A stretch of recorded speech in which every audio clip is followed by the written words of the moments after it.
ठीक है, जब आपको बात करनी है तो आप पहले संदेश चैट बॉक्स में लिखेंगे, फिर मैम आपको अगर आपसे कहेंगी बात करने के लिए, तो जब आप उनसे बातचीत कर सकते हैं। ठीक है, ये लाइव प्रोग्राम है, कोशिश करें। कई बार क्या रहता है, चलिए ma'am please start. Okay, thank you, sir.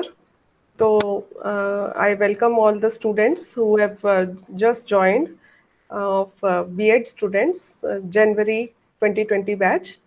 आप सभी का हम लोग अपने स्टडी सेंटर देव समाज कॉलेज ऑफ एजुकेशन चंडीगढ़ और रीजनल सेंटर चंडीगढ़ की तरफ से वेलकम करते हैं। और आज से हम आपकी ऑनलाइन क्लासेस जो हैं वो शुरू करने जा रहे हैं। तो ऑनलाइन क्लासेस के लिए मैं आपको इसके बारे में ये बताना चाहती हूँ कि ये जो प्रयास हमने मिलके किया है, इसमें हम आपके जो थ्योरी के सारे सब्जेक्ट्स हैं उनकी क्लासेस जो हैं वो लगाने जा रहे हैं। और आप लोगों को इसमें बहुत उम्मीद करती हूँ बहुत कुछ सीखने का मौका मिलेगा। तो आज इससे पहले हमने आपकी एक इंडक्शन की क्लास लगाई हुई है जिसमें आपको बीएड के पूरे प्रोग्राम के बारे में बताया जा चुका है।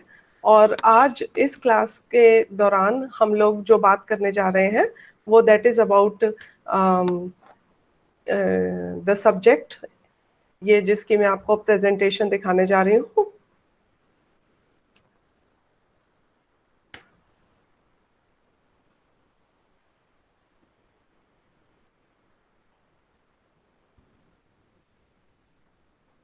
I hope you are able to see. Can you see? Yes ma'am.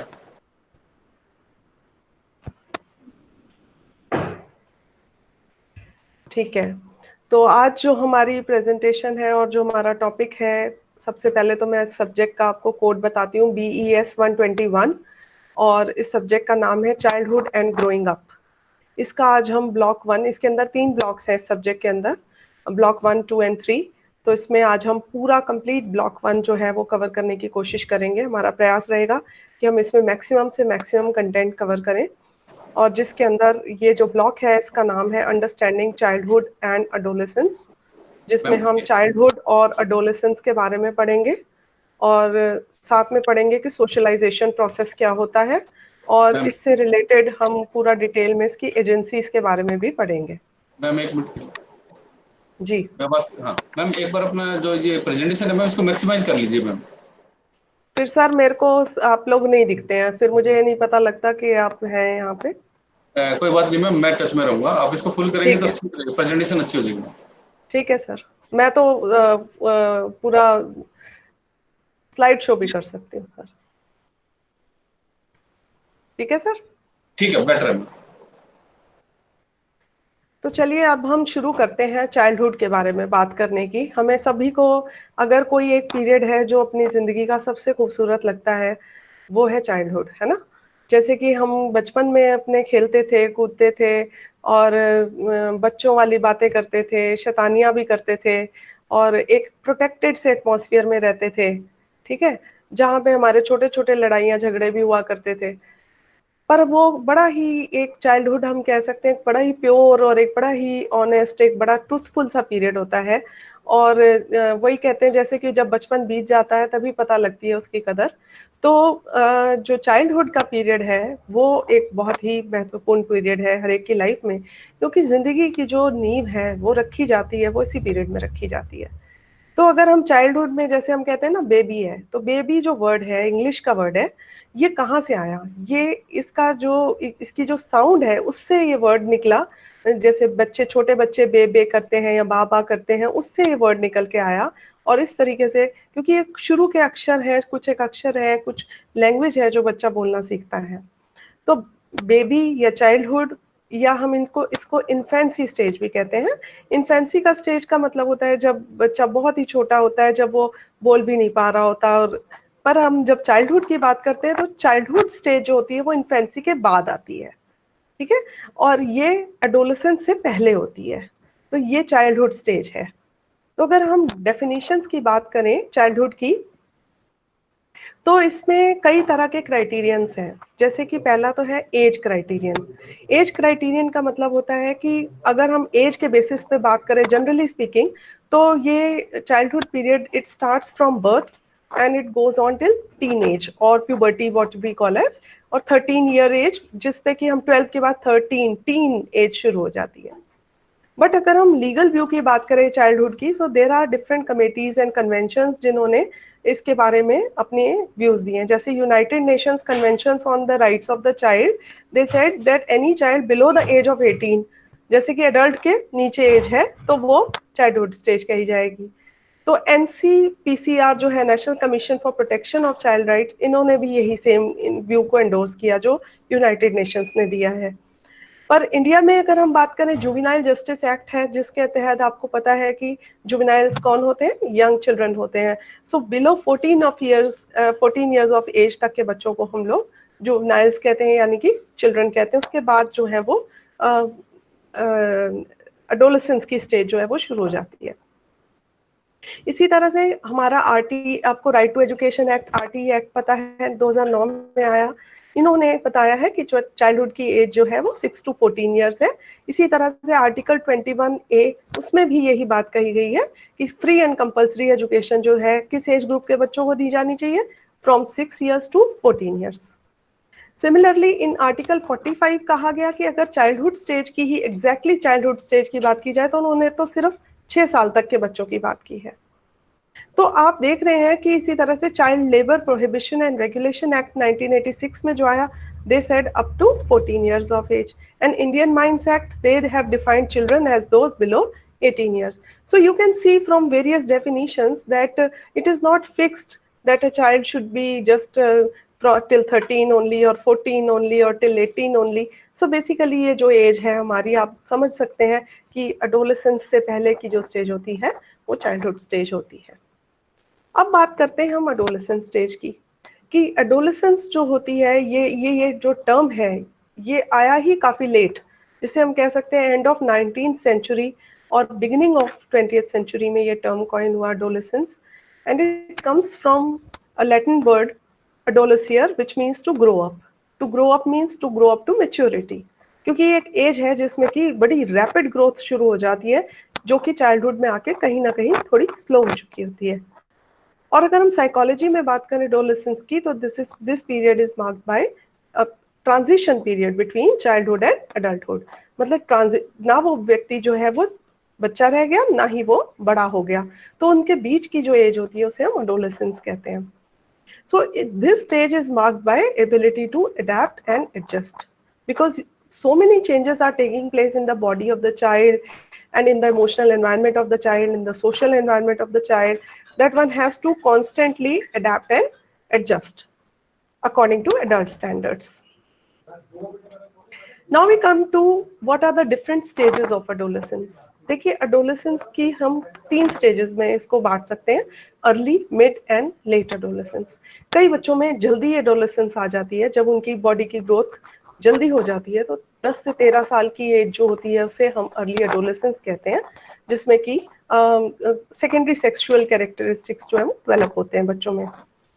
Then comes the mild adolescent stage, that is from 14 to 15 years age, which is characterized by forming new relationships as in terms of especially with members of opposite sex and the peer group.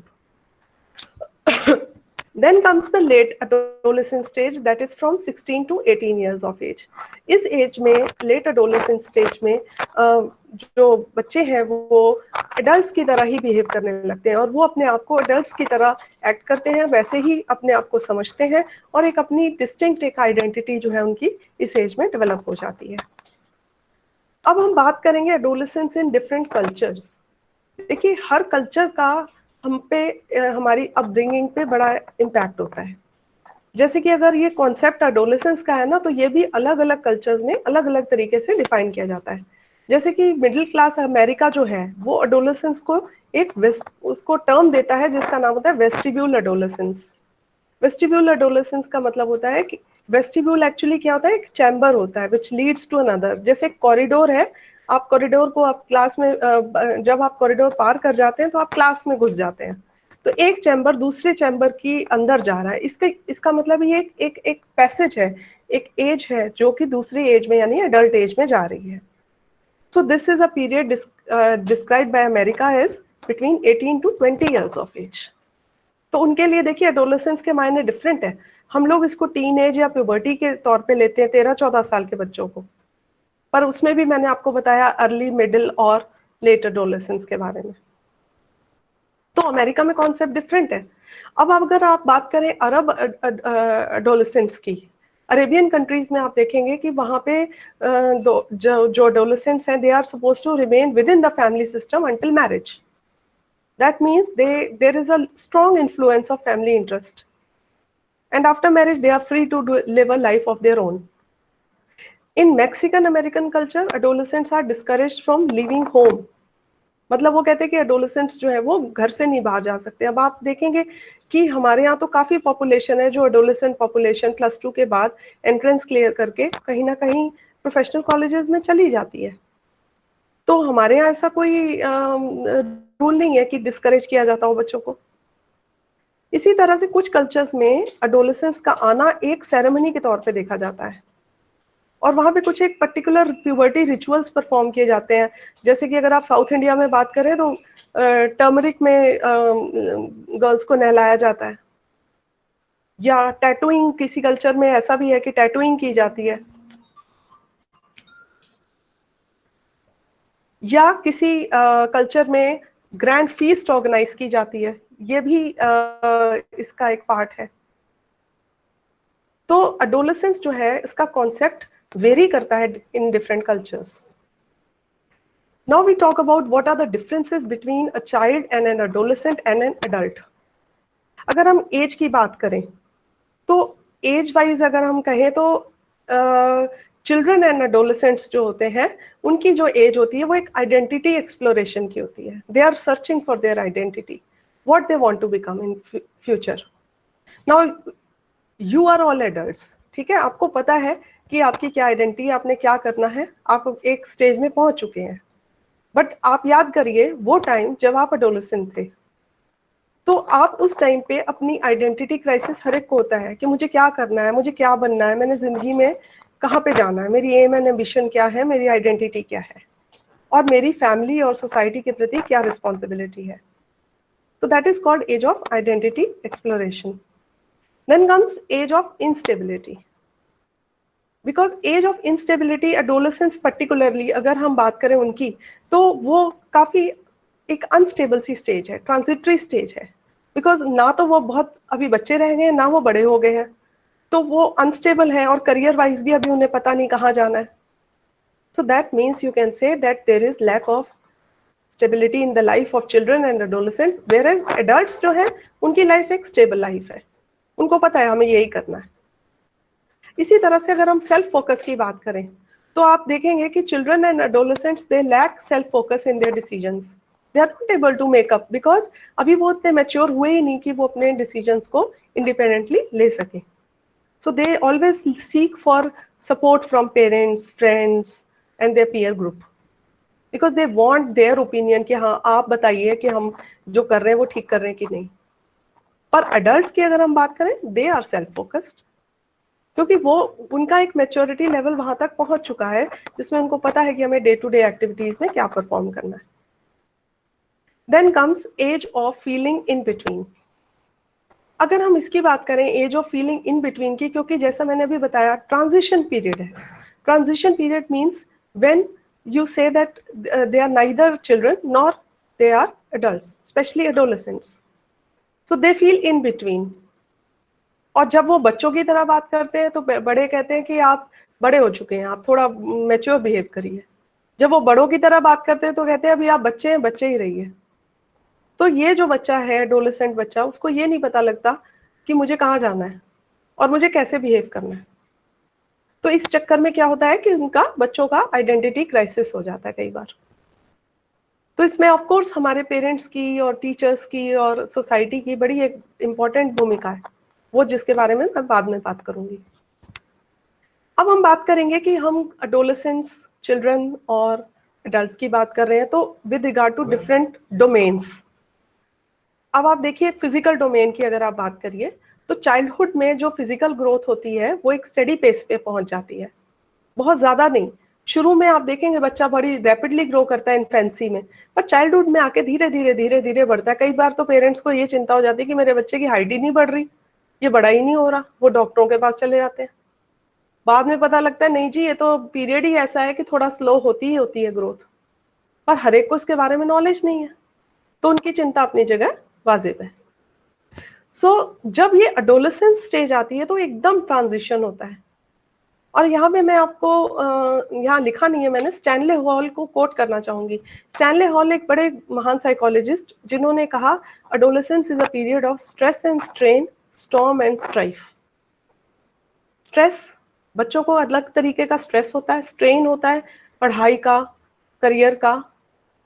Storm मतलब जिंदगी में एक तूफान आ रहा है क्योंकि उनके biological changes बड़े रैपिड हो रहे हैं। और स्ट्राइफ, स्ट्राइफ का मतलब होता है struggle.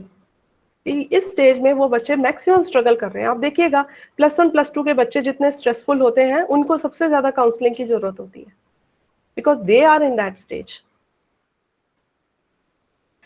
But in adulthood physical growth जो है वो एक पीक पे पहुंच के एक स्टेबलाइज हो चुकी होती है। तो आप ये देखिएगा फिजिकल ग्रोथ भी जो है वो हमारी एक स्पाइरल टर्न लेती है, जैसे कहते हैं थोड़ा स्लो हो गई चाइल्डहुड में आके, जैसे इन्फेंसी में तेज हुई, टर्न लिया, फिर थोड़ा सा गाड़ी स्लो हो जाती है, जैसे वैसे ऐसी ग्रोथ भी चाइल्डहुड में आके स्लो हो गई, फिर टर्न लिया, एडोलेसेंस एकदम तेज गाड़ी भागी और फिर ग्रोथ तेज हो गई, फिर एडल्टहुड, फिर आके गाड़ी धीमी चलने लगी, सीधी सड़क आ गई। तो इस तरीके से हमारी जिंदगी के भी ये स्पाइरल टर्न्स हैं जिनको हमको अंडरस्टैंड करना चाहिए। ये कोई लीनियर नहीं है कि एक ही पेस पे गाड़ी चलती चली जा रही है, तो जिंदगी की गाड़ी जो है वो भी इसी तरह से चलती है। अब हम बात करें कोग्निशन की, तो जो कोग्निशन की बात है यानी कि thoughts, what you think from your brain, तो जो चाइल्ड होता है they have very fresh thoughts. वो वर्ल्ड को एक नई नजरिए से देखता है, उसको हर चीज में क्यूरोसिटी नजर आती है। और एडोलेसेंट्स जो होते हैं वो वर्ल्ड को काफी क्रिटिकली देखते हैं। क्रिटिकली का मतलब वो दे सी एक्सट्रीम्स, वो कहेंगे या तो ये चीज सही है या गलत है, या ये चीज अच्छी है या बुरी है। जबकि एडल्ट्स जो होते हैं वो मल्टीपल पर्सपेक्टिव्स उनके हो जाते हैं, वो क्रिटिकल भी देखते हैं पर साथ में वो ये भी देखते हैं कि दूसरे का एंगल क्या है, क्योंकि इसके लिए कोई एब्सोल्यूट थिंकिंग की जरूरत नहीं होती है। Because as we commonly say that life is not black and white, life is all grey and most of it is grey. तो you can not always say कि हाँ ये चीज बिल्कुल सही है, चीज बिल्कुल गलत है, जो आपके लिए सही है वो दूसरे के लिए गलत है। So this is how we say there is a difference in range of domains. Let us talk about social development. Now in social development, you know, जो छोटे बच्चे हैं या चाइल्डहुड स्टेज वाले बच्चे हैं, वो उनकी जो सोशल ग्रुप्स होते हैं, बड़े बड़े ग्रुप्स होते हैं, गैंग्स, जिसमें वो खूब खेलते हैं, पर वो उनका आज ग्रुप अलग है, दूसरा अगले दिन चेंज भी हो जाता है। कोई बहुत ज्यादा आप ये कहो कि सेंस ऑफ अटैचमेंट या कोई बहुत ज्यादा रिस्पॉन्सिबिलिटी या लायबिलिटी, ऐसा कुछ नहीं है। बट जब एडोलेसेंट्स हो जाते हैं उनकी जो फ्रेंडशिप्स होती हैं स्ट्रॉन्ग होने लग जाती हैं। Of course it varies from person to person, exceptions are always there. So social development, हाँ, और एक ग्रुप लॉयल्टी की बात होती है। जो ग्रुप लॉयल्टी है वो भी आप देखिएगा कि एडोलेसेंट्स में स्ट्रॉन्ग हो जाती है। They are attached to the group. अगर फादर कह रहा है कि बच्चों आपने बाहर नहीं जाना, फ्रेंड से नहीं मिलना, एग्जाम से पढ़ो, उसको ये बात अच्छी नहीं लगती है। तो इस स्टेज में इसी वजह से कॉन्फ्लिक्ट्स बहुत होते हैं, family conflicts, role conflicts, social roles को लेकर के कॉन्फ्लिक्ट्स। अगर हम सोशल रोल्स की बात करें तो 3 तरह के मेजर रोल्स हैं, work, marriage and parenting for adults. और एरिक्सन की अगर आप थ्योरी पढ़ें एडल्ट डेवलपमेंट की, तो उन्होंने कहा कि वर्क जो है that is related to having an identity. Work आपका जो है, आपका काम जो है, आपको एक पहचान देता है। और मैरिज जो है that is for intimacy, that you feel that you belong to someone. And parenting in terms of generativity, yes, you have given produced some people who are a asset to the society. तो आपने generate किया, society के लिए कुछ contribute किया, और अगर आपने उनको अच्छा बना के दिया बच्चे, तो वो सोसाइटी के लिए एसेट हो गए। और अगर हम इसमें कहीं ना कहीं फेल हो गए तो फिर वो बच्चे जो है, फिर वो हमारा कंट्रीब्यूशन जो है वो नेग्लेक्ट हो गया। Then comes the emotional development. Now we talk about emotional development. तो जो children and adolescents हैं, right now they are in the stage of developing and managing their emotions. वो इतनी अच्छे से अभी अपने emotions को manage नहीं कर पाते. आपने सुना होगा कि टीन एज में बच्चों को बहुत ज्यादा इमोशनल स्ट्रेस होता है, because they are one time they are attracted towards the members of opposite sex, another time they have career anxiety, future anxiety, another thing is role conflict. घर में भी उनकी समझ में नहीं आ रही, फ्रेंड्स के साथ उनकी नहीं बन रही, पढ़ाई में उनके साथ प्रॉब्लम्स आ रही हैं.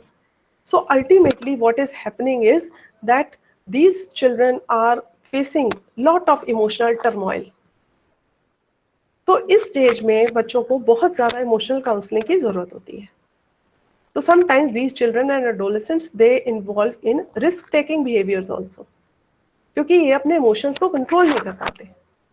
पर अगर आप एडल्ट्स की बात करें, so they have this ability to manage their emotions and very effectively. Now we talk about perception. देखिए, चिल्ड्रन, एडोलेसेंट्स और एडल्ट्स सबके परसेप्शंस अलग अलग होते हैं. और यहाँ तो अगर हम 3 एज ग्रुप्स की बात कर रहे हैं, मैं तो ये कहना चाहूंगी व्यक्तिगत रूप से कि हर व्यक्ति का परसेप्शन अलग होता है किसी भी चीज को, या नजरिया जैसे कह लीजिए, देखने का, समझने का, किसी भी चीज को अलग होता है. जैसे कि यहाँ पे एक बड़ा अच्छा ब्यूटीफुल एग्जाम्पल दिया हुआ है कि व्हाट मेक्स क्लाउड मूव. अगर एक सिंपल सवाल पूछा जाए कि ये क्लाउड्स जो हमें हिलते हुए नजर आते हैं, मूव करते हुए, वो क्यों होते हैं, तो पहला बच्चा कह सकता है कि मैं चल रहा हूं तो क्लाउड भी चल रहा है. दूसरा बच्चा ये कह सकता है कि शायद वो उसके अंदर लाइफ है, इस वजह से. छोटा बच्चा क्या सोच सकता है कि हाँ इसके अंदर लाइफ है तो वो चल रहा है, इसके पैर है. एक एडोलेसेंट बच्चा जो है, जिसकी क्रिटिकल थिंकिंग है, वो कहेगा नहीं अर्थ रोटेट कर रही है तो क्लाउड मूव हो रहा है. See, there is a difference in perception. और एक एडल्ट क्या कहेगा कि cloud move because of the wind. So that means आप एक ही चीज को देखने का, वही जैसे ग्लास खाली है या भरा हुआ है, तो नजरिया अलग है देखने का, जिंदगी को देखने का, और चीजों को और बातों को समझने का. There is a difference in perception. Now this is all happening because of socialization. Socialization का बेसिक कॉन्सेप्ट बताने से पहले मैं बड़ी ब्यूटीफुल कोटेशन बाय बर्गसन पढ़ना चाहूंगी. To exist is to change. हम एग्जिस्ट करते हैं. एग्जिस्ट क्यों करते हैं? क्योंकि बदलाव के लिए. बदलाव एक नेचुरल चीज है. Change is law of nature. तो to exist is to change is to mature, and to mature is to go on creating oneself endlessly. That means we are changing, we are maturing, and we are creating ourselves and recreating ourselves. We are changing, evoluting all the time. तो socialization जो है एक ऐसा process है, जैसे पाक ने भी कहा, man is not born human to be but to be made human. इंसान को इंसान बनाना पड़ता है. वो इंसान बन के नहीं पैदा होता, उसको सिखाया जाना पड़ता है. उसकी ये सोशलाइजेशन एक पूरा एक प्रोसेस है जिसमें बच्चा सोचता है, थिंक करता है, फील करता है, एक्ट करता है. This word socialization refers to the process of interaction through which a child imbibes the beliefs, values, attitudes, and habits of the social group to which he belongs, he or she. यानी socialisation के through ही हम अपनी values सीखते हैं, अपने जो हमारे beliefs हैं, जो हमारे विचार हैं, जो हमारे एटीट्यूड है, नजरिए हैं, जो हमारी आदतें हैं, ये सब चीजें जो है किसकी देन है? सोशलाइजेशन की, जिससे हम एक इंसान बनते हैं. और let me tell you, socialization process जो है बहुत ही वेरी करता है. किस तरीके से आपने बच्चे की अपब्रिंगिंग करी है, from infancy to adolescence, and from adolescence to adulthood, from adulthood to old age. इतनी सारी चीजें, इतनी घटनाएं हमारी जिंदगी में हो रहे होते हैं, घटनाक्रम, जिसमें हमारा सोशलाइजेशन जो है वो पूरा प्रोसेस कंटिन्यूअस तौर पे चलता रहता है. Now we talk about society's point of view. अगर हम सोसाइटी के पॉइंट ऑफ व्यू से सोशलाइजेशन की बात करें, तो socialization is the process through which society transmits its culture from one generation to another generation. और अगर हम इंडिविजुअल पॉइंट ऑफ व्यू से बात करें कि एक व्यक्तिगत तौर पे, तो एक व्यक्तिगत तौर पे ये है कि जो बच्चा है वो किस प्रकार से एक सोशल बिहेवियर, समाज में रहने का तरीका क्या है, उसकी सेल्फ आइडेंटिटी क्या है, कैसे डेवलप होगी, वो जो पूरा प्रोसेस है जो व्यक्ति को व्यक्ति बनाता है, इंसान बनाता है, उसे हम सोशलाइजेशन कहते हैं। और इसके अंदर जो बच्चे हैं वो सोशल एक्सपेक्टेशंस यानी सोशल नॉर्म्स एंड ट्रेडिशंस के अकॉर्डिंग अपने आप को मोल्ड करते रहते हैं। मान लीजिए कोई बच्चा जो है वो पढ़ना नहीं चाहता, बिल्कुल उसका पढ़ने का मन नहीं करता, हर बच्चा खेलना चाहता है छोटी एज में, पर उसकी सोशल एक्सपेक्टेशन क्या है, उसके पेरेंट्स की, सोसाइटी की, कि वो कुछ पढ़े, कुछ बने, तो इसलिए वो पढ़ता है। कई बार उसे पसंद नहीं भी आ रहा होता फिर भी पढ़ता है। इसी तरह से हम बात करते हैं आइसोलेशन की। अगर कोई व्यक्ति को हम सोशलाइज ना करें और आइसोलेट कर दें और उसे सोशल एक्सपीरियंसेस से डिप्राइव कर दें, तो वो बच्चे का अगर सोशलाइजेशन प्रोसेस नहीं होगा तो वो इंसान बनने के काबिल भी नहीं होगा। यहाँ पे मैं 2 एग्जांपल देती हूँ, कमला अमला सिस्टर, रामू वुल्फ बॉय, और एक थर्ड एग्जांपल जीनी का एक आइसोलेटेड फ्रोजन डेवलपमेंट। ये कमला अमला सिस्टर्स थी जो कि, और ये रामू द वुल्फ बॉय जो कि जंगल में पाए गए, बचपन में जैसे भेड़िया उठा के ले गया उनको, वुल्फ बॉय कहते हैं इसीलिए।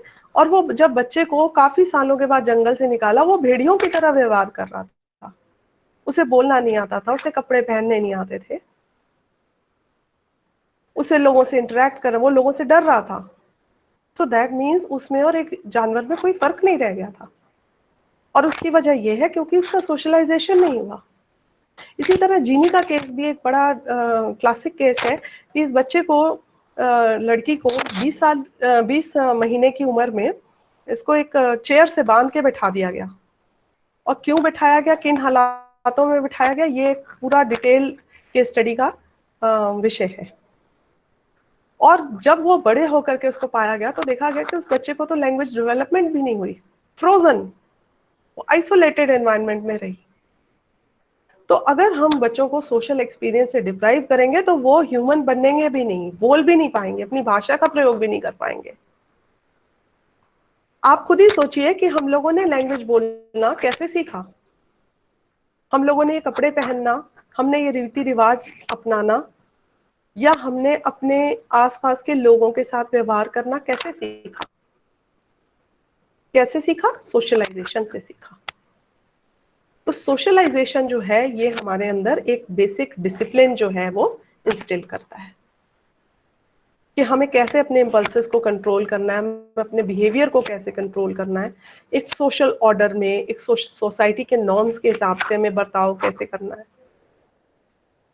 जिसमें कि हमारे होम, स्कूल, पीयर, मीडिया सबका बड़ा इंपॉर्टेंट रोल है। ये इनको हम कहते हैं एजेंसीज ऑफ सोशलाइजेशन। और ये सोशलाइजेशन प्रोसेस फॉर्मल भी हो सकता है, नॉन फॉर्मल भी हो सकता है। फॉर्मल जैसे कि आप किसी फॉर्मल एनवायरनमेंट में, जैसे कि आप अभी बैठे हैं, क्लास में बैठे हैं, ये एक फॉर्मल सोशलाइजेशन हो रहा है। नॉन फॉर्मल सोशलाइजेशन, आप कभी कोई पार्टी में जाइए, कोई गैदरिंग में जाइए, अपने रिलेटिव्स के किसी मैरिज में जाइए, नॉन फॉर्मल सोशलाइजेशन है। वहां भी आप बहुत कुछ सीख रहे हैं, लोगों से मिल रहे हैं, व्यवहार कर रहे हैं, कैसे बोलना है, किसके साथ में कैसे पेश आना है। और जैसा कि मैंने अभी बताया, it's a continuous process. Continuous process means it is going on going from womb to tomb. ये चलता रहता है, ये प्रक्रिया रुकने वाली नहीं है।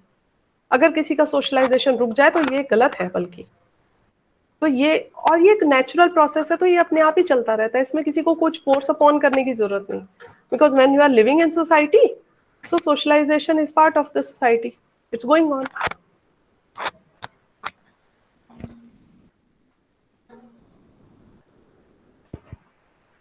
Now we come to importance of socialization. Sir मैं कनेक्टेड हूँ sir, Tejpal ji, hello.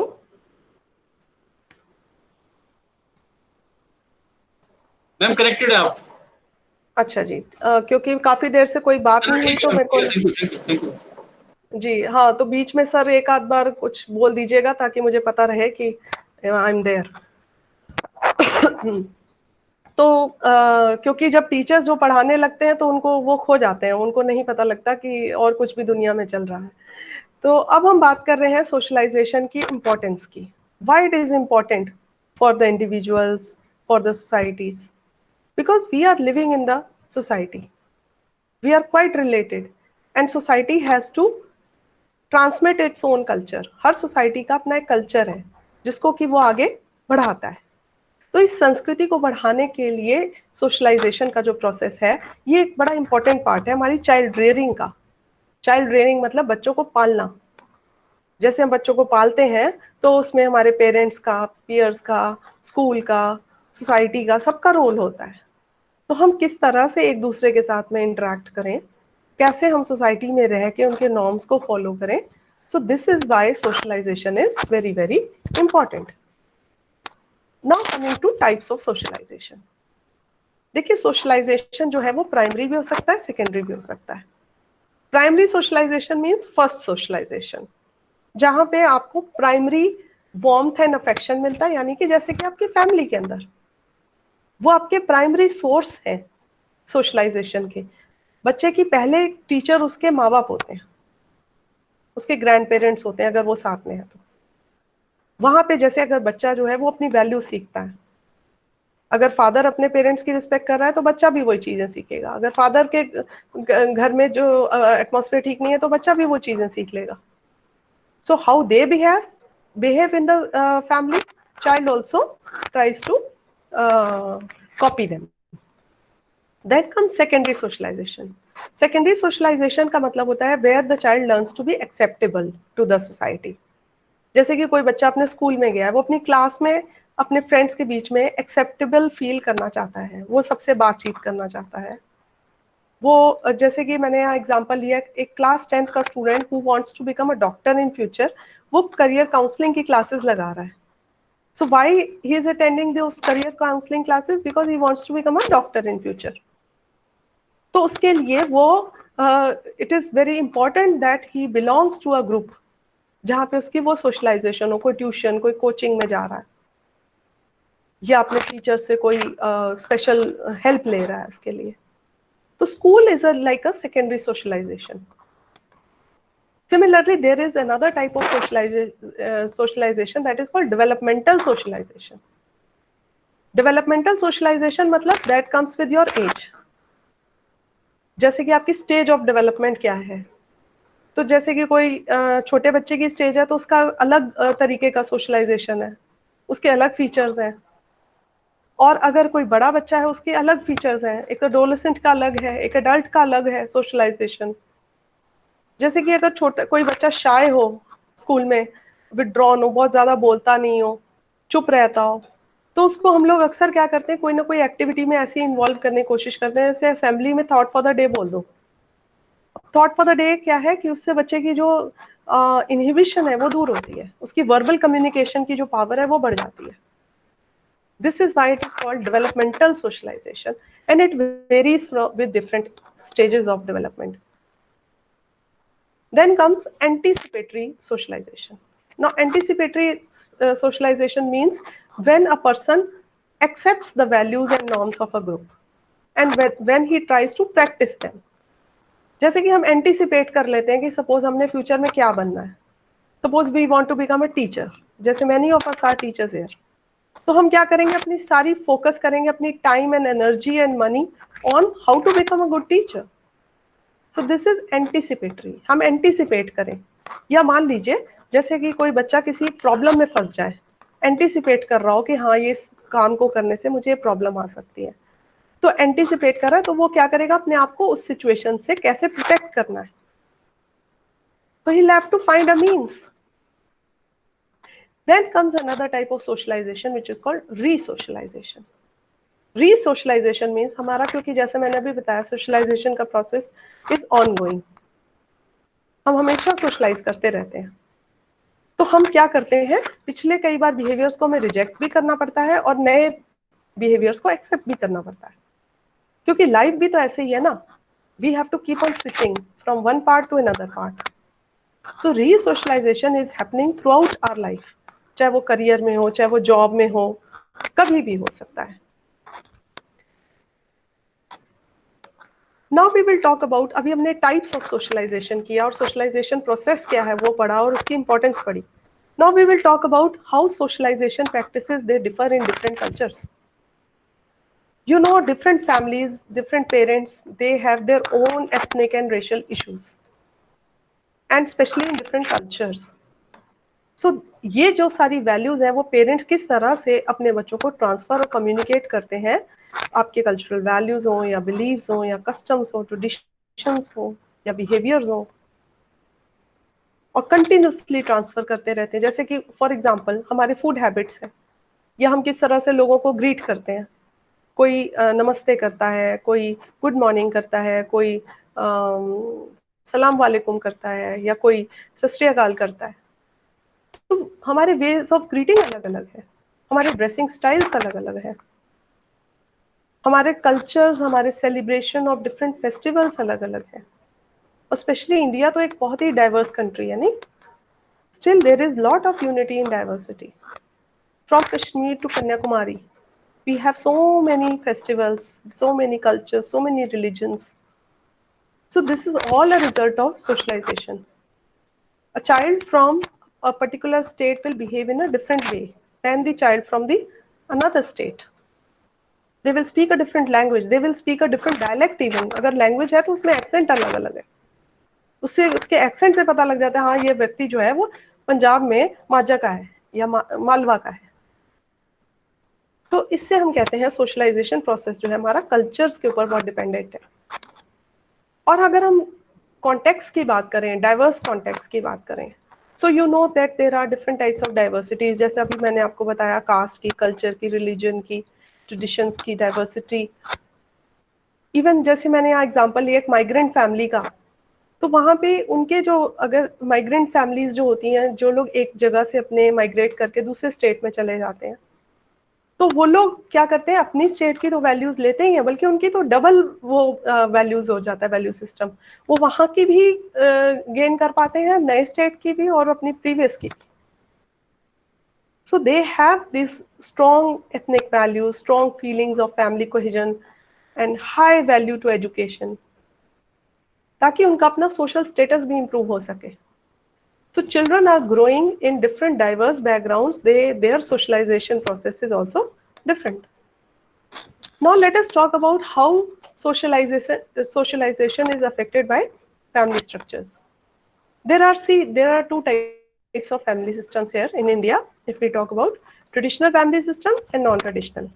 Traditional family system क्या होता है, जहाँ पे फिक्स रोल्स होते हैं कि आदमी ने कमा के लेके आना है, औरत ने रोटी बनानी है, बच्चों को देखना है। That's a traditional. दादा दादी हैं, नाना नानी हैं, सब लोग हैं आपस में, जॉइंट फैमिली सिस्टम जिसे हम कहते हैं। But there are non traditional families, जैसे कि अब इवन आपकी न्यूक्लियर फैमिलीज जो हैं वो भी ट्रेडिशनल फैमिली का पार्ट है। पर अब हम बात करें नॉन ट्रेडिशनल फैमिलीज जो है, नॉन ट्रेडिशनल फैमिलीज के अंदर आ जाती हैं जैसे कि आपकी सिंगल पेरेंट फैमिलीज, जहाँ पे एक ही पेरेंट है। आप जानते हैं आजकल ये सारे कॉन्सेप्ट्स भी आ गए हैं। या डाइवोर्सिंग फैमिलीज हैं, जहाँ पे बच्चे कहीं पे रह रहे हैं, या फादर के साथ या मदर के साथ। या कई फैमिलीज ऐसी हैं जो कि ग्रैंड पेरेंट्स लेड फैमिलीज हैं, जहाँ पे बच्चे जो है अपने ग्रैंड पेरेंट्स के साथ ही रहते हैं। या कोहैबिटिंग पार्टनर्स हैं, जिसे हम लिव इन कहते हैं आजकल। या कम्यूटर फैमिलीज हैं। कम्यूटर फैमिलीज होती हैं जिसमें कि कम्यूट कर रहे हैं, एक जगह से दूसरी जगह पे रहते हैं।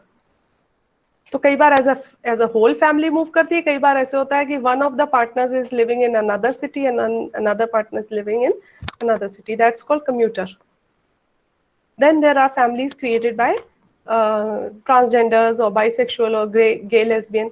So that means you can see that there are different types of family setups, और हर एक के अंदर सोशलाइजेशन जो है वो अलग अलग तरीके का होता है। Now socialization also depends upon your income. Income means if we just talk about, वैसे तो बहुत सारे इनकम के ग्रुप्स होते हैं, आपको पता ही है, बिलो पॉवर्टी लाइन से लेकर के रिच तक। But if we talk about say just two groups, low income and high income, तो लो इनकम ग्रुप की एक पर्टिकुलर कैरेक्टरिस्टिक्स होते हैं कि उनमें पॉवर्टी स्ट्रिकन होते हैं, न्यूट्रिशन नहीं मिल रहा बच्चों को, हेल्थ केयर फैसिलिटीज नहीं मिल रही, they are at greater risk, क्योंकि बहुत ज़्यादा कंजेशन है घर में भी और बहुत सारे लोग रह रहे हैं, तो उनको एक्सपोजर भी ज़्यादा है कभी वायलेंस देख रहे हैं, कभी डोमेस्टिक वायलेंस देख रहे हैं, कभी राइट्स देख रहे हैं, या फिजिकल अब्यूज भी बहुत ज्यादा होता है। तो इनके ये टिपिकल फीचर्स हैं जो इन फैमिलीज में प्रोडोमिनेंटली देखने को मिल जाते हैं आमतौर पे। और अगर हम एफ्लुएंट फैमिलीज की बात करें, हाई इनकम फैमिलीज की बात करें, तो ये सारे फीचर्स जो मैंने अभी जिक्र किए वो तो children are at lesser risk as compared to, मतलब उनको खाने पीने को भी ढंग से मिल रहा है, उनको फैसिलिटीज भी सारी हैं, हेल्थ केयर सब कुछ ठीक है, they are less exposed, but they have their own issues, कि जहाँ पे आप ये देख रहे हो कि पेरेंट्स के पास बच्चों के लिए टाइम ही नहीं है। तो ultimately children are becoming defiant, मान ही नहीं रहे कहना, कोई ड्रग्स में पड़ गए, किन्हीं में कंडक्ट की प्रॉब्लम्स आ गई। So in different context children grow and the impact is also different. Now we will talk about different parenting styles and how they impact the child development. तो बेसिकली दिस इज पीसीआर और parent child relationship. तो जिस तरीके से parents अपने बच्चों को पालते हैं उनके अलग अलग पालने के तरीके होते हैं। जैसा कि पहला तरीका जो मैं बता रही हूँ जिसे हम कहते हैं अथॉरिटेटिव स्टाइल, ये तरीका जो होता है ये एक अच्छा रियलिस्टिक तरीका होता है, क्योंकि इसमें पेरेंट्स की अपने बच्चों से रियलिस्टिक एक्सपेक्टेशंस होती हैं। वो ये नहीं कहेंगे कि नहीं तुमने 100 में से 100 ही नंबर लेने हमेशा। They provide with um fair consequence, कोई बात नहीं अगर आपके इस बार कम आ गया अगली बार मेहनत कर लेना। They express their warmth, their affection, they listen to the child's view. और अगर उन्होंने घर के कोई कायदे कानून बनाने तो बच्चों से पूछ के उनसे सलाह मशवरा करके बनाने हैं। जैसे कि हाँ कि अगर आप लोगों ने नाइट आउट के लिए नहीं जाना तो इसका क्या वजह है, ऐसा क्यों हुआ करना चाहिए, बच्चों को ही रैशनलाइज करने दो। Because whenever we force the rules on the children they always tend to disobey. So it's always better to take them into consultation, be flexible. Let us have a mutual consensus on whatever rules we are fixing for them. So let them make their own rules. That is the best way or best parenting style, which is known as authoritative style. Then there is authoritarian style. देखिए फर्क है authoritative and authoritarian.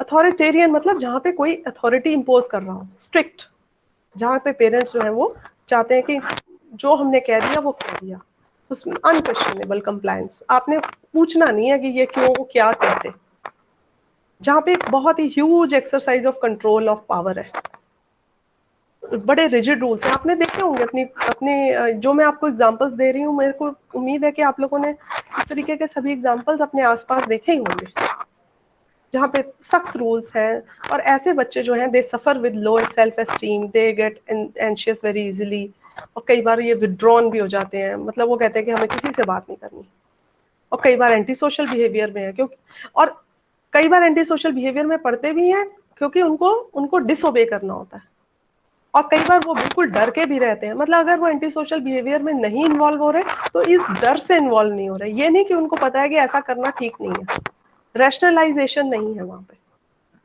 Just there is fear, डर है वहां पे। तो ये authoritarian style parenting style जो है it is not considered as a good parent style. Then there is another category that is called permissive style. देखिए आपने कहावत सुनी होगी, excess of anything is bad.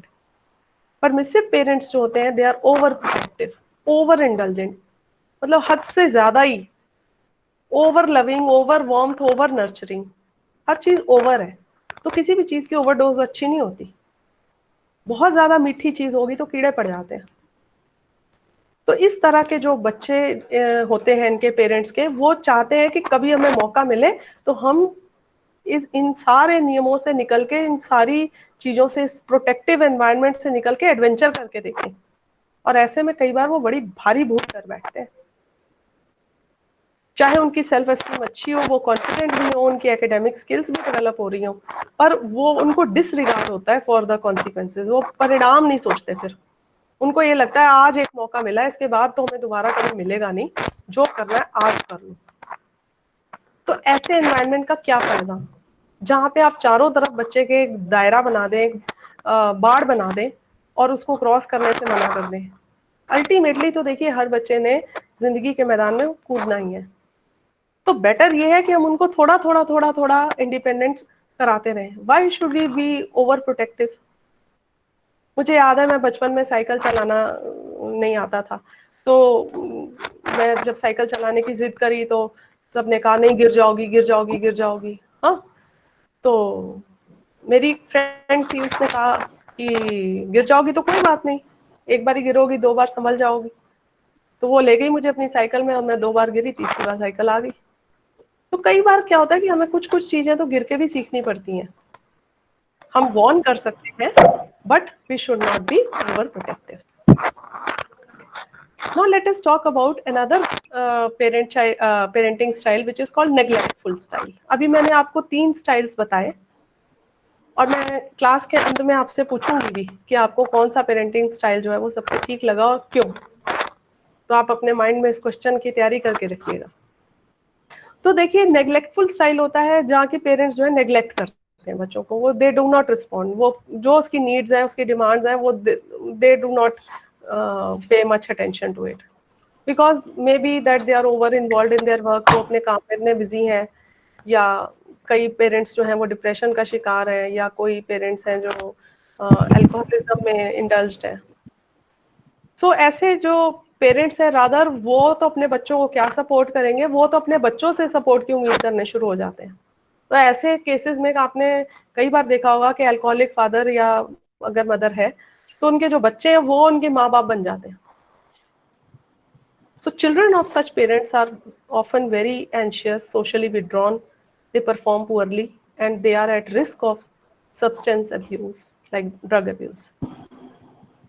So neglectful style is the another extreme category of parenting style. And why we are talking about these parent style? Because this parent-child relationship that forms the core crux of the socialization process. हाँ, late us talk about. देखिए, socialisation तो हर जगह होता है, अभी मैंने बताया continuous है। सो सोशलाइजेशन तो एवर्स सिचुएशंस में भी होगा या एडवर्स सिचुएशंस में। एडवर्स सिचुएशंस क्या होती हैं? वो सिचुएशन जो कि फेवरेबल नहीं है। Like for example, children who are reared in malnutrition या पॉवर्टी स्ट्रिकन या स्लम एनवायरनमेंट, वहाँ के बच्चों की भी सोशलाइजेशन हो रही है, पर आपको अच्छी तरह इन एग्जाम्पल्स का पता है कि ऐसे एनवायरनमेंट में क्या होता है। सिमिलरली इन वॉर जोन्स, जहाँ पे बच्चे, आपने सीरिया का केस सुना है और कंट्रीज का सुना है जहाँ पे हमेशा वॉर्स चलती हैं, या children who are reared in orphanages, जो अनाथ आश्रम में बच्चे पल रहे हैं बढ़ रहे हैं, उनकी सोशलाइजेशन वो काफ़ी विड्रॉन होते हैं।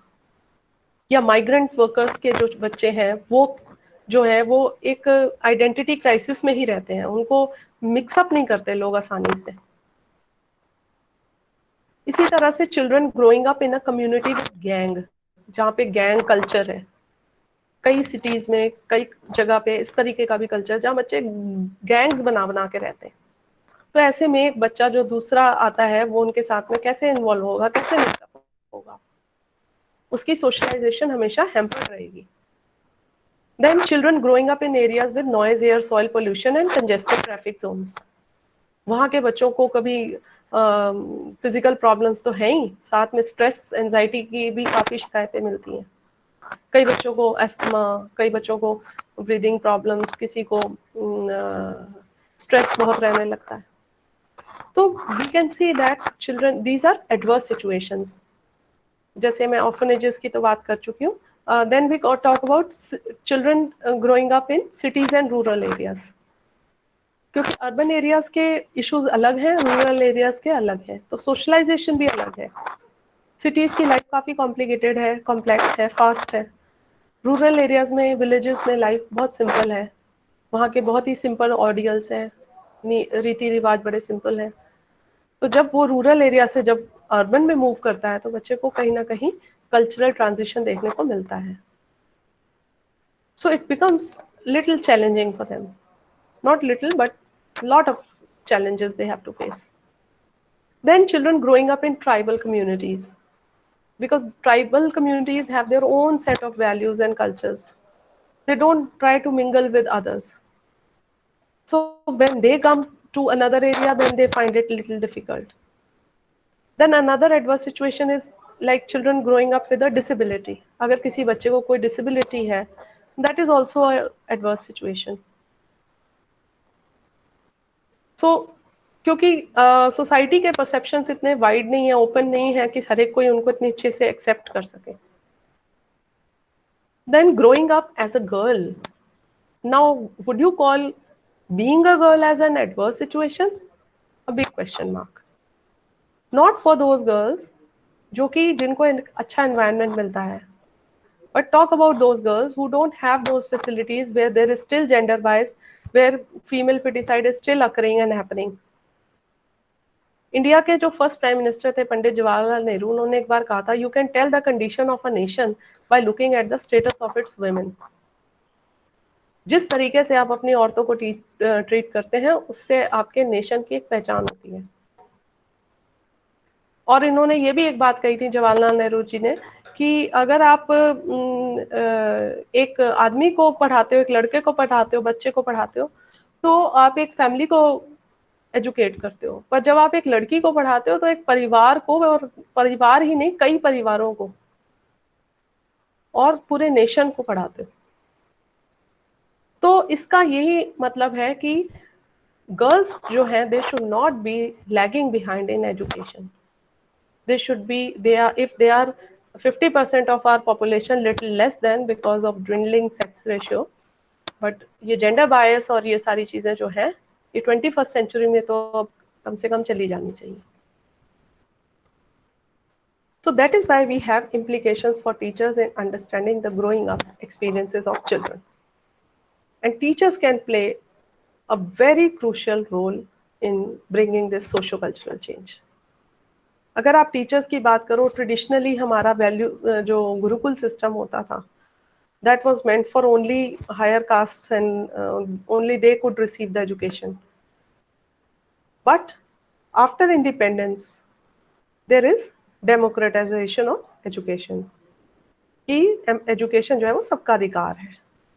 कॉन्स्टिट्यूशन हमारा अपना बना, रिजर्वेशन ऑफ सीट्स हुई और टीचर्स की ट्रेनिंग हुई. अल्टीमेटली जेंडर इक्वालिटी की बात की जाने लगी. तो टीचर्स जो हैं वो सोशो कल्चरल चेंज के एक सबसे बड़े इंस्ट्रूमेंट के तौर पे उभरते हैं. और वो इसलिए क्योंकि वो अपनी पेडागोजी को काफी ज्यादा अपडेट करते हैं. पेडागोजी का मतलब होता है कि हम किस तरीके से अपने स्टूडेंट्स को पढ़ाते हैं, क्या मेथोडोलॉजी फॉलो करते हैं, हमारी इंस्ट्रक्शनल स्ट्रेटजीज क्या है, वो टाइम टू टाइम रिवाइज होती रहती हैं. From teacher centred instructional strategies, now we have come to student centered strategies, because we want that the child is in the focus. Emphasis is not on teaching, emphasis is on learning by the students. So it is very important that we have reciprocal teaching also. Reciprocal teaching means where students take turns to lead the class discussion. कि भाई हाँ, अब आपने बोला, अब आप उस culture के बारे में, सब बच्चे एक दूसरे के कल्चर की अच्छी जो खूबसूरत चीजें हैं उनके बारे में अपने व्यू पॉइंट शेयर करें. क्या वो उससे सीख रहे हैं उसके बारे में बताएं.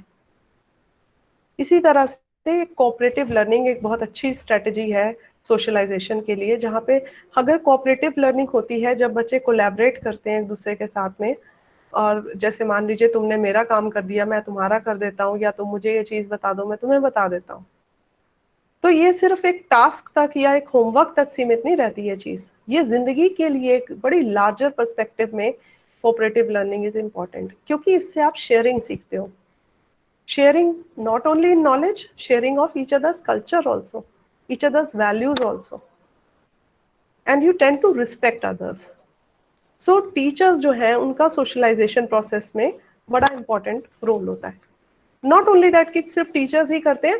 Now we will talk about all the different agencies of socialisation.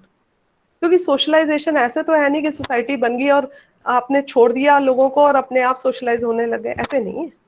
It does not take place in vacuum. इसके अंदर कुछ एजेंसीज या इंस्टीट्यूशंस फंक्शन करते हैं जिससे कि कोई बच्चा एसोसिएटेड होता है. लाइक फॉर एग्जाम्पल फैमिली है, स्कूल है, पीयर ग्रुप है, आपका नेबरहुड है, या आपका जो वर्क ग्रुप है, ऑक्यूपेशनल ग्रुप है, ये सभी का अपना एक योगदान होता है. और जैसा कि मैंने अभी बताया, ये जो एजेंसीज हैं ये फॉर्मल भी हो सकती हैं, इनफॉर्मल भी हो सकती हैं. एक्टिव हो सकती हैं, पैसिव हो सकती हैं, प्राइमरी हो सकती हैं, सेकेंडरी हो सकती हैं, but there is no clear demarcation, क्योंकि सभी कुछ आपस में इतना ब्यूटिफुली इंटरवोवन है और सब कुछ इतना इंटर रिलेटेड है। आप ये नहीं कह सकते कि फॉर्मल की इंपॉर्टेंस ज्यादा है और इनफॉर्मल की नहीं है, या primary socialization is more important than secondary socialization. No, each of the things life में, हर चीज, जैसे कि एक अच्छी रेसिपी को बनाने के लिए हर एक इंग्रेडिएंट की अप्रोप्रिएट मात्रा में जरूरत होती है, वैसे ही सोशलाइजेशन के अंदर हर तरह की एजेंसीज का अपना अपना योगदान है और किसी को भी कम या ज्यादा आंका नहीं जा सकता।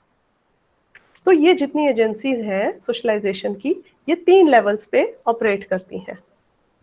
ये कौन कौन से लेवल्स हैं? Micro level, meso level and macro level.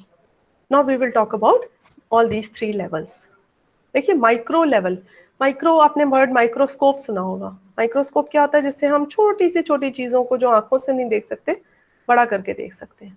यानी कि बहुत छोटी चीजें जो होती हैं, यानी कि स्मॉल लेवल इंटरेक्शन, जिसमें जिसमें कि एकदम क्लोज इंटरेक्शन होता है, face to face, direct, intense, intimate interaction. Like for example, अभी हम जो आपस में बात कर रहे हैं, is it a micro level socialization? No, because that face to face communication, that intensity of relationship is not there. So this is not micro level socialization. इसके अंदर आते हैं आपके family, peer group and neighbourhood.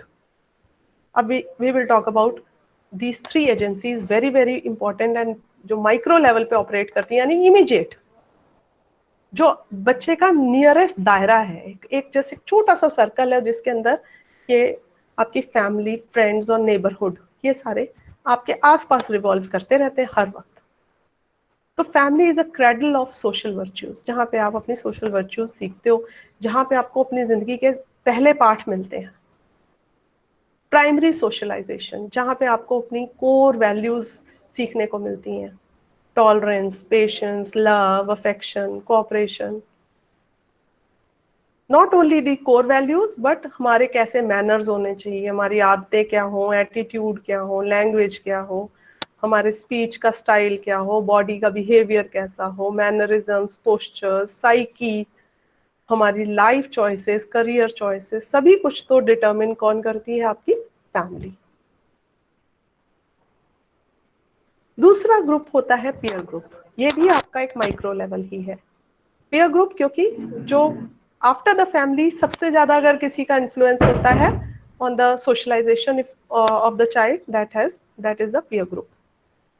Peer group का मतलब होता है members who have some common characteristics like age और sex and which hold a close proximity, जिसके अंदर आपके प्लेमेट्स, फैमिली मेंबर्स, नेबर्स, या आपके कंपनीज आ जाती हैं, या डे केयर सेंटर्स आ सकते हैं, स्कूल्स आ सकते हैं।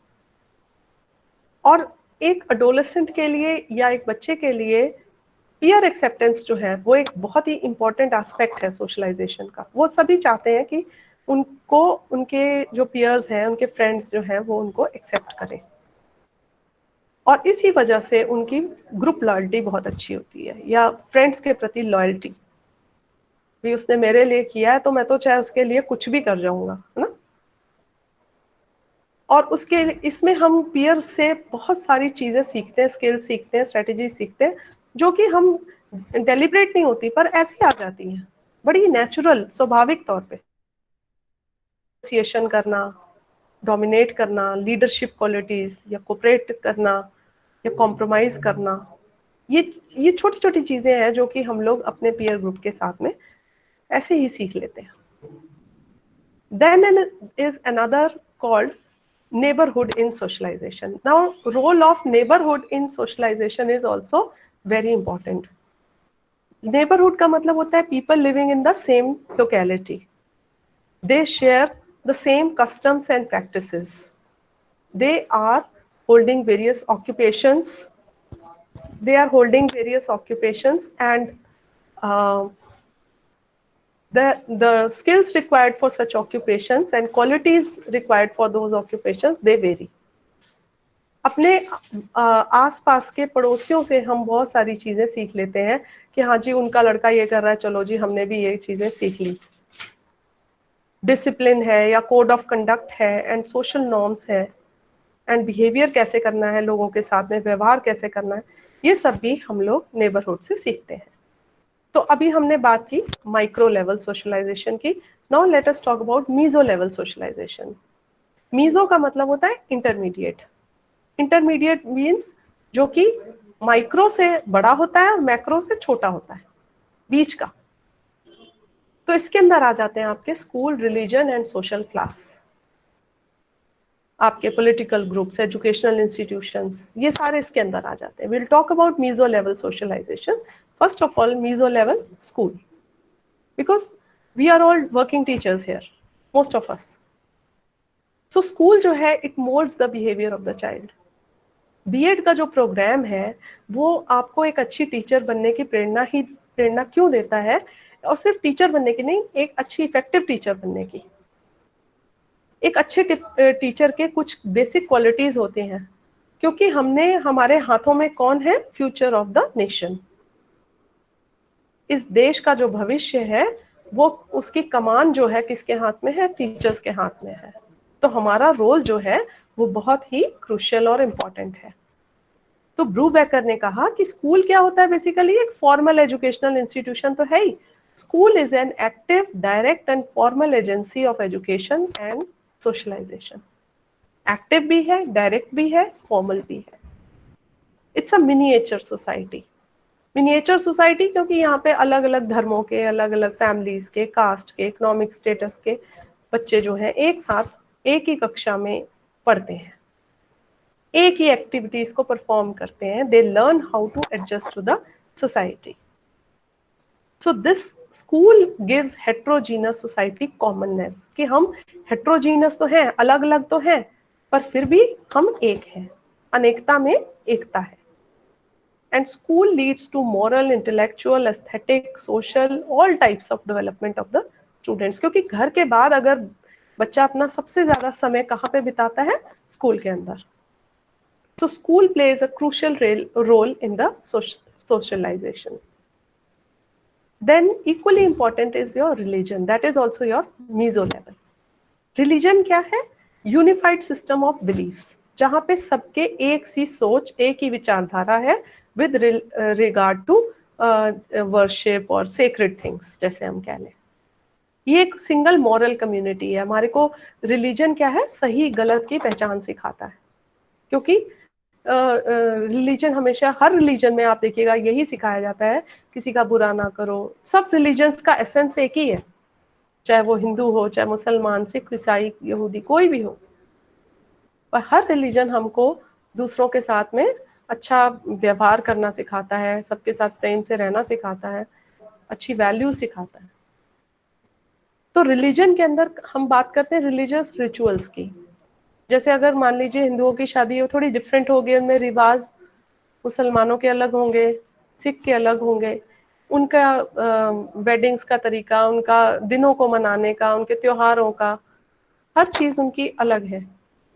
पर अल्टीमेटली एम क्या है, to express solidarity. Yes, we are all one. हर कोई एक दूसरे से मिलता है, चाहे वो होली पे मिले, चाहे वो ईद पे मिले। Members of a particular religious group, they enjoy a sense of belongingness. Yes, we belong to this religion, so we all share this common beliefs. और हर रिलीजन हमें क्या सिखाता है, serve for the welfare of the community, कि हमने अपनी community का, अपनी सोसाइटी का भला करना है। और देखिए आइडियोलॉजिकल डिफरेंसेस जरूर होते हैं कि किसी में कुछ, किसी में कुछ, बट दीज रिलीजन या डाइवर्सिटीज जो है in different religions, they must be respected. Her religion की अपनी ही एक बड़ी खूबसूरत फैब्रिक है और हमें उसका रिस्पेक्ट करना चाहिए। इसी तरह से एक मीजो लेवल में आते हैं सोशल क्लास। देखिए सोशल क्लास या सोशल स्टेटस का मतलब होता है जो कि कुछ लोग जो कि एक similar kind of status share करते हैं with regard to these things like wealth, income, education and occupation. So इसलिए हमारी सोसाइटी के अलग अलग लेयर्स हैं सोशल क्लासेस की। और हमारी सोसाइटी के अंदर ये सारे रिसोर्सेज जो है इवनली डिस्ट्रीब्यूट होने चाहिए, पर ऐसा है नहीं, क्योंकि जो टॉप लेयर है उनके पास सबसे ज्यादा रिसोर्सेज है, टॉप क्लास या अपर क्लास, और लोअर लेयर्स जिनमें की लेस रिसोर्सेज हैं। पर हम यहाँ पे ये नहीं कह सकते कि कौन सी क्लास के बिलीव्स अच्छे हैं या उसके अच्छे नहीं हैं। हर एक के अपने अपने हैं beliefs, attitudes, opinions, views, and they are socialized in their own way. Each class will have a particular way of rearing up the children. कैसे वो पालते हैं वो हर क्लास का अलग अलग तरीका होता है. Of course it depends upon the amount and number of resources they have. Now we have talked about micro level and meso level socialization. Now the third level, that is called macro level socialization. Macro level का मतलब होता है बड़ा, micro से भी बड़ा, meso से भी बड़ा. बड़ा का मतलब आ गई अब आपकी छोटी मोटी कम्युनिटी नहीं, यहाँ पे तो हम बात करेंगे ग्लोबल कम्युनिटी की. या मास मीडिया जो कि मासेस को इफेक्ट करता है. इलेक्ट्रॉनिक मीडिया, आपका सोशल नेटवर्किंग, जो कि एक व्यक्ति को या किसी एक पर्टिकुलर धर्म को या कास्ट को इन्फ्लुएंस नहीं करती, उसका असर तो पूरी के पूरी सोसाइटी पे होता है. अब हम ग्लोबल कम्युनिटी की अगर बात करें तो आपको सभी को पता है कि अब जो वर्ल्ड है उसकी जो ज्योग्राफिकल बाउंड्रीज हैं वो तो डिसअपियर ही हो गई हैं किस्म से. कल मैं एक वर्कशॉप अटेंड कर रही थी जिसमें कि 12 कंट्रीज के अलग अलग पार्टिसिपेंट्स हम बैठे हुए थे फेस टू फेस, और हमने एक कॉमन टाइम जोन बनाया. किसी को थोड़ा इनकन्वीनियंट भी था, but we were talking direct face to face. तो इट डजेंट मैटर कि you are living in America और you are living in Kenya और anywhere in the world. Distances have reduced, communication network जो है इतना strong हो गया है. अभी हम आप लोग अपने घरों में बैठे हुए हैं, हम कैसे बात कर रहे हैं? बिकॉज ऑफ दिस, क्योंकि हमारे पास ये मीडिया है. तो हमारी जो बैरियर्स थी हर तरीके की, अब तो वो बैरियर भी खत्म हो गई कि हम आमने सामने बैठेंगे तभी कक्षा लगेगी. So we are moving towards a global community which is now known as a global village. Now the mass media, जैसे कि मैंने भी बताया, इलेक्ट्रॉनिक मीडिया, हमारी लाइफ क्या अब आप इमेजिन कर सकते हो बिना ये आपके टेलीविजन, रेडियो, मोबाइल फोन्स या ये जितने भी गैजेट्स आपके पास हैं, इनके बिना आप क्या इमेजिन कर सकते हो कि आप रह सकते हो? सोचिए वो टाइम भी तो था जब हम इनके बिना रहते थे. मुझे याद है जब हम छोटे थे हमारे घर में टीवी आया था, तो संडे के दिन एक पिक्चर आती थी तो 150-200 लोग आके हमारे घर के अंदर लाइन में खड़े होते थे कि हमें पिक्चर की एक झलक देखने को मिल जाए, और वो भी ब्लैक एंड व्हाइट टीवी. वो एक जमाना था. ठीक है, अभी तो लोगों के घरों में, लोगों के अपने पर्सनल कमरों में भी लगे हुए हैं. तो मास मीडिया का मतलब ही यही है क्योंकि ये मासेस को इन्फ्लुएंस करते हैं, मास स्केल पे ऑपरेट करते हैं, और इनकी ऑडियंस जो है वो बहुत ही बड़ी है. This term media is derived from the Latin word called middle. Middle means middle man जैसे होता है ना, तो इसी तरह से मीडिया जो है एक मिडल मैन है जो कि लोगों को कनेक्ट कर रहा है. आपको और हमको कनेक्ट करने के लिए हम इस प्लेटफॉर्म का, गूगल मीट का इस्तेमाल कर रहे हैं. तो मीडिया क्या है? बड़ा इंस्ट्रूमेंटल है. How we think, how we look upon things, and what is our social place. And it comprises of both print media and non-print media. Print media, books, newspaper, जो कि print होते हैं, magazines. Non-print media जैसे electronic media हो गया आपका, radio, TV, movies, ये सारा क्या है? non-print. तो मीडिया का आपको सभी को पता है कि पॉजिटिव और नेगेटिव दोनों ही बहुत ही इन्फ्लुएंसेस स्ट्रॉन्ग होते हैं. पॉजिटिव क्योंकि हमारे जो स्टीरियोटिपिकल इमेजेस थी वो चेंज हो गई. अब आप देख लीजिए कि we are in this situation where कोविड-19 का एंडेमिक है, और हम लोगों को हर एक को इसके बारे में सारी जानकारी एकदम, क्या कोई लाइब्रेरी नहीं है. अगर हम लोग घर में ही बैठे रहते, मास मीडिया ना होता, तो हमारी जो नॉलेज थी वो कहीं ना कहीं स्टैग्नेंट हो जाती. So it has a very strong influence, positive influence also, क्योंकि इंफॉर्मेशन का एक बड़ा भारी समुंदर है. but negative influences are also many, social media specially. जैसे कि आपने ये डेडली गेम सुना होगा, ब्लू व्हेल, जिसमें कि बच्चों ने काफी सुसाइड कर लिए, या आपको पता होगा शिनचैन कार्टून के बारे में, कि उसमें जिसमें दिखाते थे कि वो आई थिंक छोटा सा बच्चा है 4-5 साल का, और वो अपने पेरेंट्स को किस तरीके से तंग करके रखता है, नाक में दम करके रखता है। बच्चों को बड़ा मजा आता था देखने में, पर देखा क्या गया कि वो बच्चे भी ये चीजें सीखने लग गए उस कार्टून को देख देख के। तो 2008 में इंडिया में तो उस कार्टून को ही बैन कर दिया, और बड़ा पॉपुलर कार्टून था ये। और मैंने देखा है कि जो बुरी चीजें हैं वो बड़ी आसानी से पॉपुलर हो जाती हैं, क्योंकि अच्छाई पहुंचने में समय लगता है, और बुराई का जो इन्फ्लुएंस है वो बड़ा ही स्ट्रांग होता है, क्योंकि हम लोग पॉजिटिव चीजों को आसानी से रिसीव नहीं करते हैं, और नेगेटिविटी हमारे अंदर ऑटोमेटिक जैसे डाउनलोड होती है ना, वैसे हो जाती है। तो इलेक्ट्रॉनिक मीडिया में जैसे टीवी, कंप्यूटर्स की बात करें, या इंटरनेट, सेल फोन्स की बात करें, तो इनसे हमारा जो वर्ल्ड है कनेक्टेड हो गया। तो we are now become a global world. ये एंडेमिक फैला तो हमें हर कंट्री की, हर जगह की एक एक चीज की जानकारी है। और इतनी सारी सोशल साइट्स हैं, ये फेसबुक की, ट्विटर, इंस्टाग्राम, या व्हाट्सएप, या टम्बलर, इतनी सारा सोशल मीडिया प्लेटफॉर्म्स हैं जो कि बच्चे के माइंड को कितना ज्यादा एक्सपोज करते हैं। तो इंफॉर्मेशन को भी एक्सपोज करते हैं, और एक नया ही वर्ल्ड उनके सामने, नए ही डायमेंशंस खुल के सामने आ गए हैं। तो ये एक बड़ा ही मैक्रो लेवल आप कह सकते हैं कि एजेंसी ऑफ सोशलाइजेशन है। Now we talk about, last but not the least, social networking. I know I have taken enough time, और स्टूडेंट्स बड़ी पेशेंटली सुन रहे हैं, and I am very thankful to them. Social networking के बारे में हम सभी जानते हैं, या वर्चुअल कम्युनिटीज़ के बारे में। ये सोशल नेटवर्किंग जो है इंटरनेट बेस्ड मीडिया प्रोग्राम्स हैं, जिससे कि हम अपने फैमिली मेम्बर्स के साथ, फ्रेंड्स के साथ, क्लासमेट्स के साथ, क्लाइंट्स, कस्टमर्स, किसी के साथ भी कनेक्ट कर सकते हैं, कहीं भी, कभी भी। और एक बड़ा ही एक्सीलेंट प्लेटफॉर्म है ताकि हम शेयर कर सकें। इसके भी हम, ये एक प्लेटफॉर्म है जिसके थ्रू आपके साथ में ये नॉलेज शेयर कर रहे हैं, और आपके एक्सपीरियंसेस भी लेंगे अभी इसके बाद। तो it is facilitated bye multimedia. और ईमेल्स और इंटरनेट का तो आप ये देखिए कि ईमेल्स इतनी पॉपुलर हो गई, कोई खर्चा नहीं, कोई कुछ नहीं, 1 सेकंड में आपको मैसेज जो है वो पहुंचता है, या व्हाट्सएप के थ्रू, या बाकी प्लेटफॉर्म के थ्रू कितना ईजी हो गया कम्युनिकेट करना।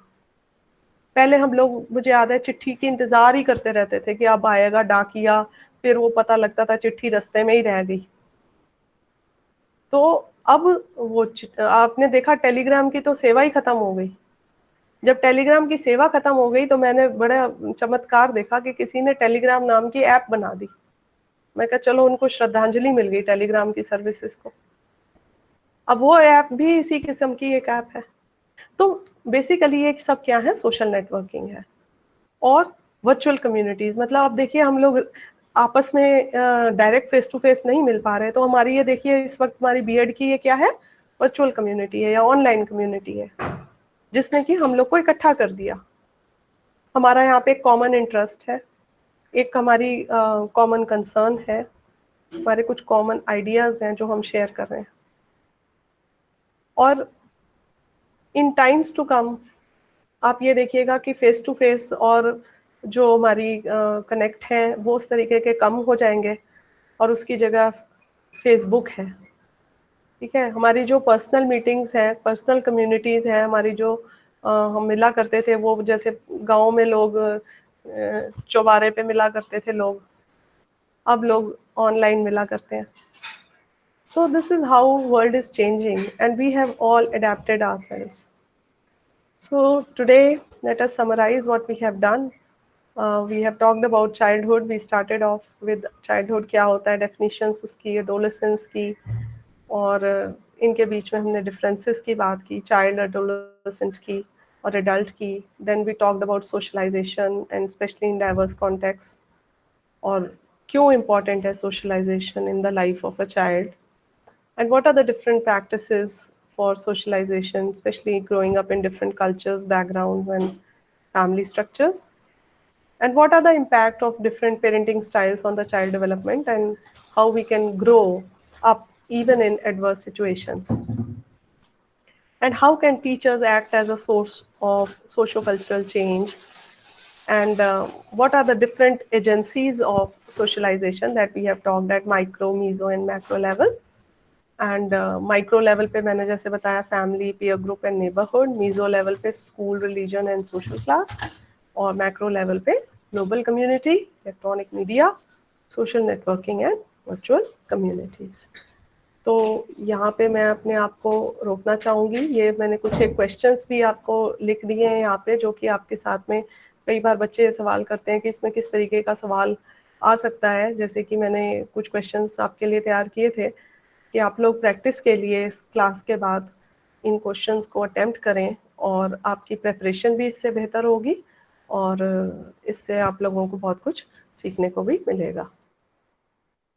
So I think whatever I had to tell, I have covered, and now I request the participants to kindly unmute themselves, and those who want to ask something related to the topic or anything other, or make an observation, want to say something, want to share an experience, anything, you are most welcome. Now this time is yours.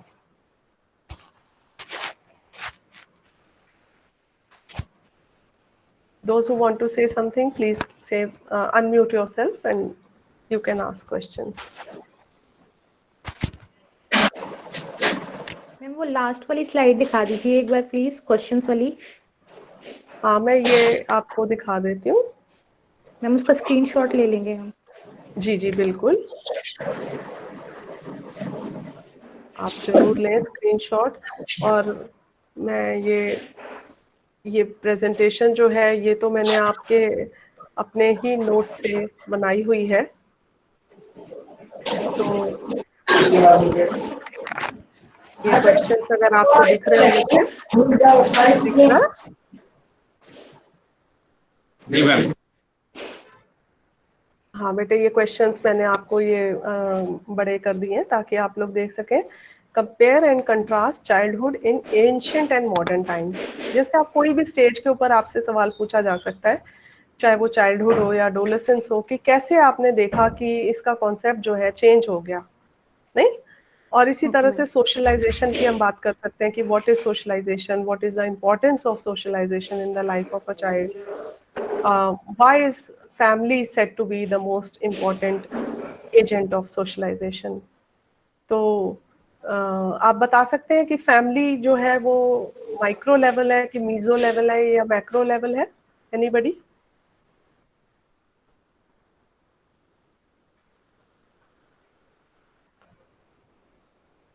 Family is a micro level, okay, सबसे immediate होती है आपकी।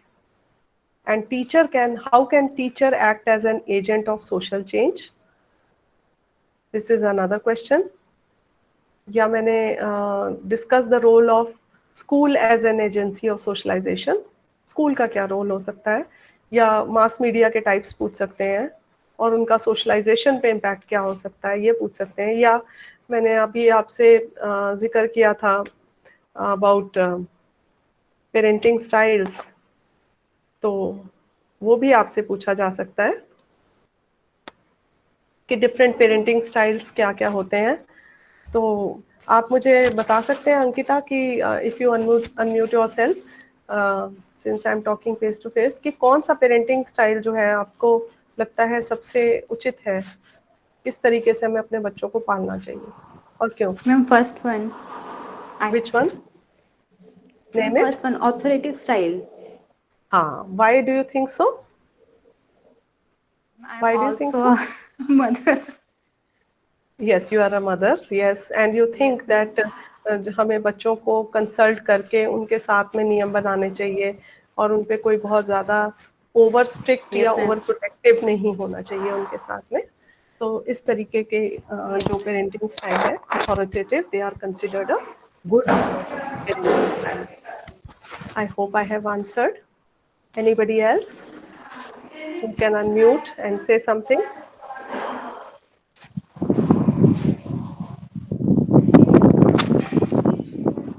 Excuse me ma'am.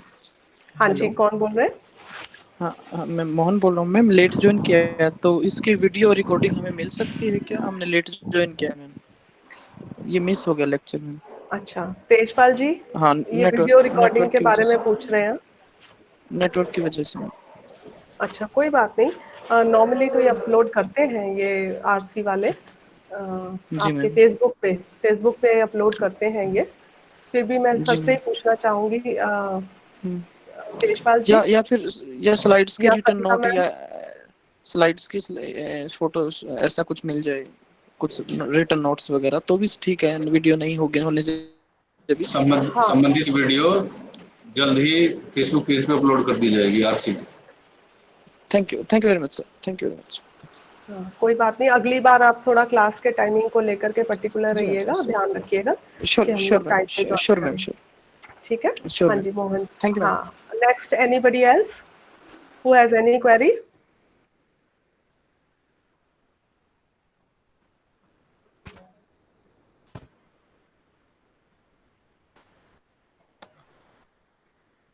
आई think let us see some chats. काफी लोगों ने chats में भी लिखा हुआ है बहुत कुछ।